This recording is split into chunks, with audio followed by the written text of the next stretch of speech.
what's the first step to become a validator, and why did you decide to become one? Well, the reason I decided to become one is actually before the APR changed, I really didn't think I was going to make much money, especially in the beginning. It's just like, hey, I just wanted to support the community. I just wanted to have utility. I'm into tech. So I was like, okay, yeah, I want to write some automated scripts. People have some guides and stuff, but I really want to make this process easy. Mm-hmm. And it's a win-win. Like I get to learn. I've been learning about how to do validators and how nodes work since January when I was playing with Ethereum testnet. Mm-hmm. And all that stuff kind of just crossed over to PulseChain.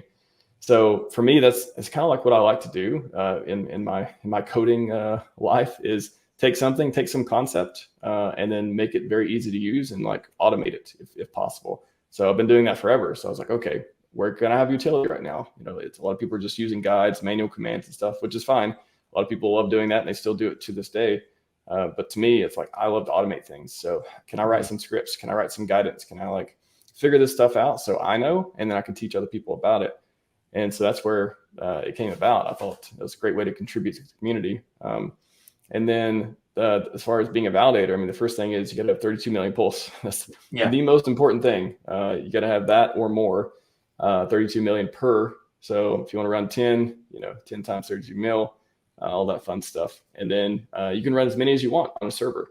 So if you want to run 100, you can run 100. So yeah, first step is make sure you have the pulse. Second step is get the hardware. And on the GitHub, I've got hardware information. Validator.store is validatorstore.com is David Feeder's store where he's already got everything put together. If you want to order from there or build your own, you can use the cloud or VPS. I've got instructions on how to do that too. So once you got the hardware, you just got to put Linux on it and then run the script. And the script automates about 85%, just guesstimated, of the process. And then you generate your keys on a different machine. You import them on your server. And once everything is synced, very important, everything is synced first. Because when you make your deposit, the next step is make your deposit. But if you're not synced and you make your deposit, think about making the deposit means I'm ready to start working. I'm ready to start validating. If you're not synced and you say you're ready to start validating, just like, the truth engine with Hex, you better do what you say you're going to do, else you're going to get penalties. So if you make the deposit, but your client isn't working or not synced or whatever, then you're going to get penalized because you're on the network and we've accepted you. You've been activated, but you're not participating correctly until you get synced or otherwise fix whatever bugs. So yeah, you got to have the pulse, you got to have the hardware, and then you got to know how to run the script. I tell people it's not for everyone. It's really not. Like you need to know a little bit about Linux. You need to know how to use command line, a little bit about networking. And you need to be able to troubleshoot, which I've got a lot of debugging info on the GitHub as well. But once you get started, you're getting paid. You're getting paid in pulse fees. Those are getting automatically or should be getting automatically sent to your withdrawal address once you have an excess amount of fees in your depositor balance. And you're getting the priority fees as well. When people are saying, hey, get my transaction through really fast, you're getting a portion of those as well. And another question people always ask is like, how much can you make? Is it really worth it? All that like canonical question. Well, nobody knows, right? Like nobody knows what the pulse price is going to do. That's a factor in how much you make. And nobody knows how many validators are going to come online and then where the APR is going to settle out to be. I will say, if you were one of the first, few thousand validators, you were getting that sweet 40% APR. And right now it's down to around 26%. I checked this morning. And we got about 15K total validators, something like that. That's fantastic.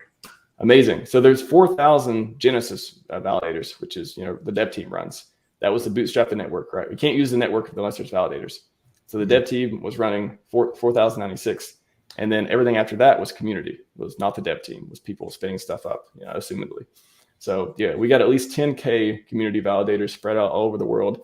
I saw a heat map that I tweeted earlier too. You can kind of see what's going on as far as, I'm not sure if that's testnet data or mainnet data, but you could just, if it is testnet data, then you could just say, okay, a lot of those people running testnet probably are running mainnet now. So it should be fairly accurate as goes, but it's cool. And it's cool to see a decentralized network on a map. You can see we got people all over the world excited, ready to go, smart people getting the validator going burr. And we'll see if Pulse goes to the moon. It's another way to stop you from selling because you got it locked up as your deposit.